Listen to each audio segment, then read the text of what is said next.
Start video. This is going to be a video review of the Canon SX-730. I might call this power shot, whatever. I think that terminology is getting kind of old. So we can get the box up here. Power shot SX-730 Canon. Okay, so this is an update on the SX-720, which is a year old. This is what the little bugger looks like. And that's in 135 terms, that's a 960 millimeter zoom, 40x. X in pocket camera terms tends to be 0.5 in binocular terms. So binocular 1x is 50 millimeter. That would make this equal to a 19.2 power binocular, which is pretty good for pocket camera. And they made some changes since the previous SX-720. Nothing really major, pretty much all the same, except for the camera's thicker because it has this articulating screen on it. Let's see if I can get this open. Here we go. Yeah, so the articulating screen opens and you can, I don't know, point it from a different direction. If it doesn't actually pull out and go sideways, I'm not sure just what that's going to let me do. Well, anyway, there it is. It has the articulating screen. I want to show you one interesting little feature here. This little video is a example of the zoom. Let's see if we can make that work. Get it started. Play movie. Watch this guy. Here we're going to zoom out. There we go. So that's from maximum zoom to minimum. Then we should be able to come back. And yep, there we are. So we're looking at the effect of a 40 times zoom there. And I've taken just a few still pictures, which look pretty good. Now, a lot of review sites will say about this camera that it's going to be soft at the long end of the lens, the maximum zoom. A lot of review sites used to really put down these small long zoom cameras because they said it was too soft at the long end, blah, blah, blah. I tell you what, it's pretty sharp at the long end of the zoom if you got good light and good contrast. Your biggest problem on a really long zoom is if you're shooting at something that's really far away, you're going to have a lot of atmospheric distortion, and you saw it on that video. The shooting over water on a warm days, of course, is the worst case of all, or even going over a field like we were looking at right here in fairly warm weather, sunshine. You get a lot of atmospheric distortion. But you know, if you either pick a clear day or some other case to use the long zoom for and everything else, it works really well, and I think it's very good. In fact, I think the sharpness exceeds the noise level of the images. There's quite a bit of noise on this camera because it's using a 1/2.3 sensor, and the Digic 6 does a good job, but you know, it's not 100%. The image is huge, but it's very noisy when you look at it on full screen. So I almost always had to reduce the size of these down here to store them permanently, just because they're.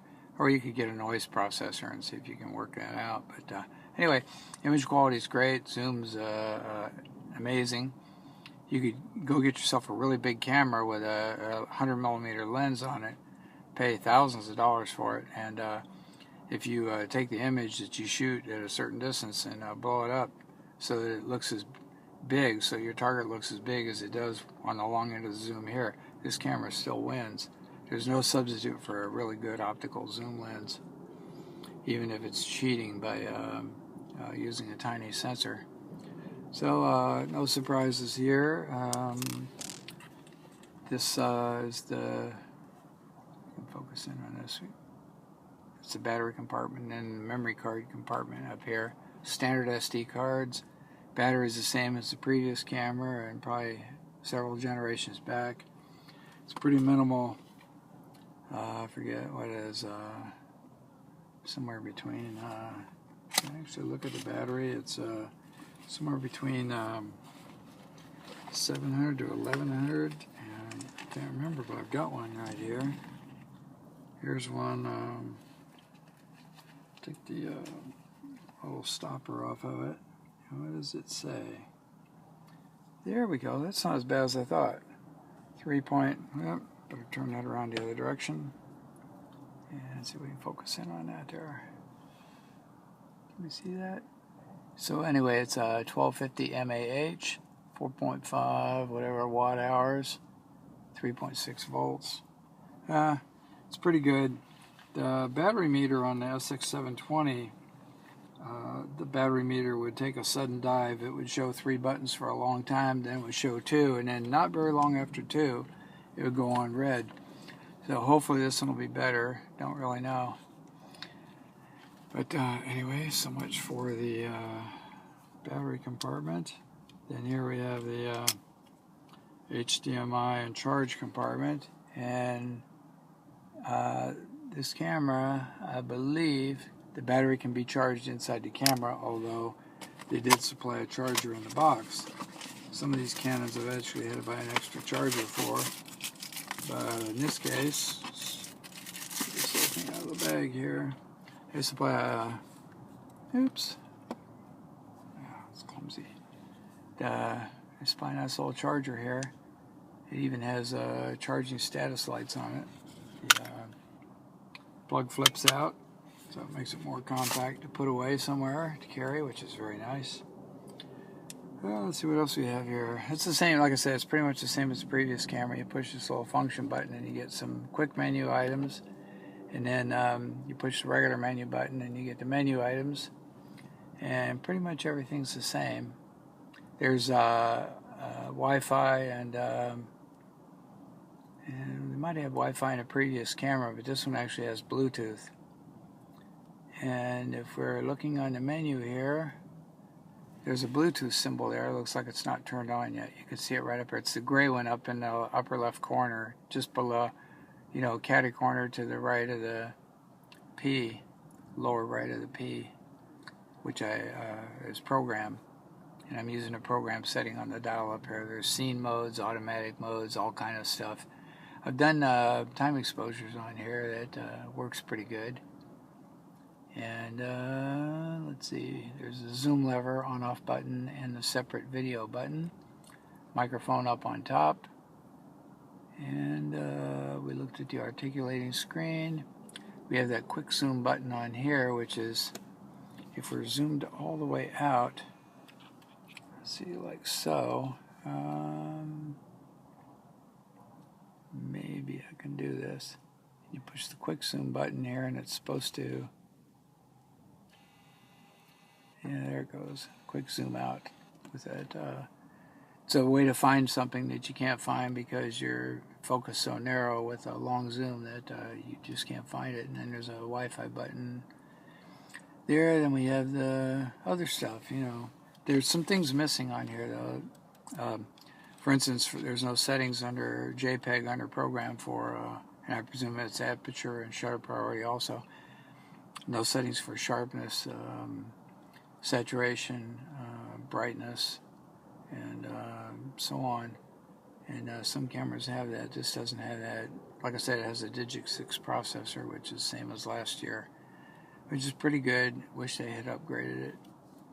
Not much else to say here. One thing I do like about this camera is, and the Canons, is that they, where the strap goes in, the hand strap, it's a recessed area, so it doesn't stick out. You don't have a piece of metal sticking out to put the strap onto. And tripod socket looks like it's close to center. This thing is pretty heavy. This is quite a bit heavier than last year's. And I've got last year's here. If I turn this thing off, and let's try to pull out last year's camera here. There it is. This is the SX-730. We can see the difference in thickness, I think, between the 730 and the 720. So it's quite a bit fatter.